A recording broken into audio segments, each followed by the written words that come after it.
Bismillahirrahmanirrahim. Bismillahi wa bihamdih. Assalamualaikum warahmatullahi wabarakatuh. Jamaah kaum muslimin muslimat dimanapun berada, khususnya para subscriber yang dirahmati oleh Allah Subhanahu wa ta'ala.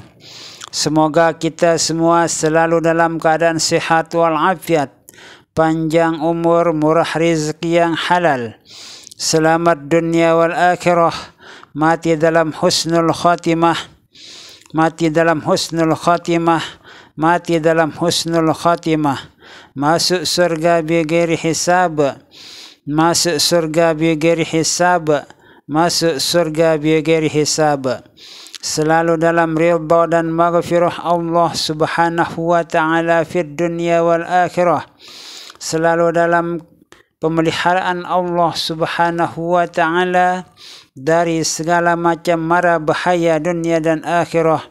Amin, amin, amin ya rabbal alamin. Ya mujibas sa'ilin, ya giyathal mustagithin, agisna, agisna, agisna, agisna, agisna, agisna, agisna, agisna ya Allah, ya rabbal alamin. Syukur alhamdulillahi rabbil alamin. Kita sebagai umat manusia, makhluk ciptaan Allah Subhanahu wa ta'ala, kita wajib bersyukur, mengucapkan alhamdulillahi rabbil alamin, dan melaksanakan berbagai macam perintah-perintah Allah Subhanahu wa ta'ala. Itulah merupakan bentuk kesyukuran kita kepada Allah Subhanahu wa ta'ala yang telah memberikan kita berbagai macam nikmat. Sekitar tahun 1983 yang lewat, ada seorang teman kami bernama Miftahuddin. Sekarang sudah menjadi orang besar di Jakarta, berdomisili di Semarang, karena istri beliau itu sekarang berada di Semarang, atau asal istri beliau itu di Semarang, mengikuti di mana istri beliau tinggal. Dan tugas beliau itu sebagai pegawai negeri adalah di Jawa, di Pulau Jawa, tidak jauh dari tempat tinggal atau di mana Ustadz Miftahuddin itu tinggal. Ustadz Miftahuddin pernah bercerita kepada kami sekitar tahun 1983 yang lewat, bahwa dikala orang tuanya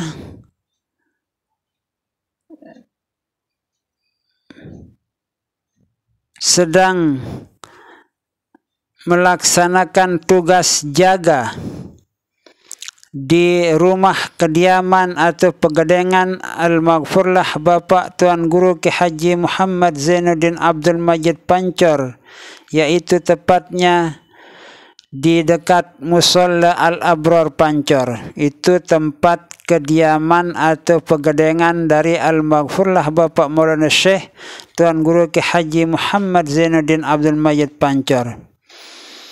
Bapak si Miftahuddin atau Ustadz Miftahuddin ini diajak oleh seorang ustaz untuk ikut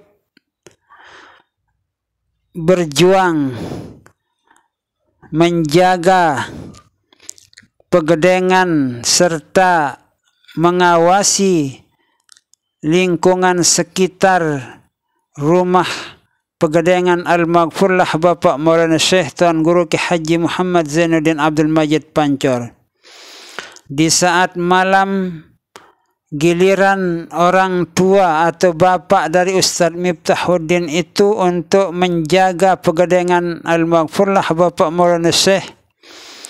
Dilihatnya Al-Maghfurlah Bapak Maulana Syekh sedang duduk-duduk di sebuah kursi atau tempat duduk.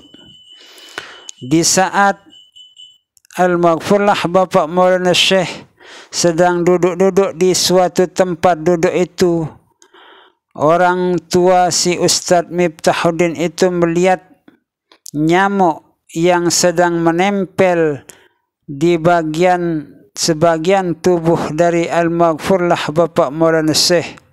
Sampai sedemikian lamanya nyamuk tersebut menempel di bagian tubuh Al-Maghfurlah Bapak Maulana Syekh, yang menyebabkan orang tua si Ustadz Miftahuddin itu menjadi gregetan ingin memukul nyamuk yang mengisap darah dari Al-Maghfurlah Bapak Maulana Syekh pada saat itu.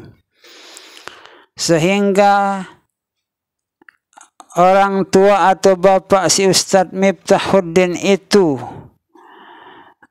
mengatakan sesuatu kepada Al-Maghfurlah Bapak Maulana Syekh pada saat itu.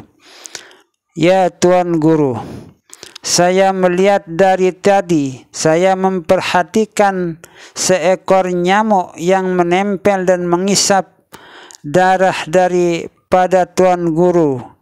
Saya ingin membunuhnya, memukulnya atau mengusirnya dari tubuh Tuan Guru. Bagaimana pandangan Tuan Guru terhadap nyamuk yang mengisap darah Tuan Guru? Lalu Al-Maghfurlah Bapak Maulana Syekh Tuan Guru Ki Haji Muhammad Zainuddin Abdul Majid Pancar menjawab dengan jawaban yang sangat mantap sekali. Jawaban beliau adalah, kita sebagai umat manusia ciptaan Allah Subhanahu wa Ta'ala memerlukan makan dan minum. Hewan-hewan pun juga sangat memerlukan makan dan minum seperti kita manusia. Sedangkan tugas dan kewajiban kita sebagai umat manusia itu bukan hanya makan dan minum, bahkan kita juga harus memberi sedekah kepada sesama kita umat manusia dan hewan-hewan yang ikut yang memerlukan bantuan atau sedekah dari manusia. Biarkanlah si nyamuk itu menghisap darah saya karena saya ingin memberikan sedekah kepada nyamuk tersebut yang sangat membutuhkan darah dari kita umat manusia. Nah, itulah jawaban singkat dari Al-Maghfurlah Bapak Maulana Syekh Tuan Guru Ki Haji Muhammad Zainuddin Abdul Majid Pancar pada saat itu. Sehingga nyamuk tersebut pun sampai benar-benar kenyang mengisap darah Al-Maghfurlah Bapak Maulana Syekh.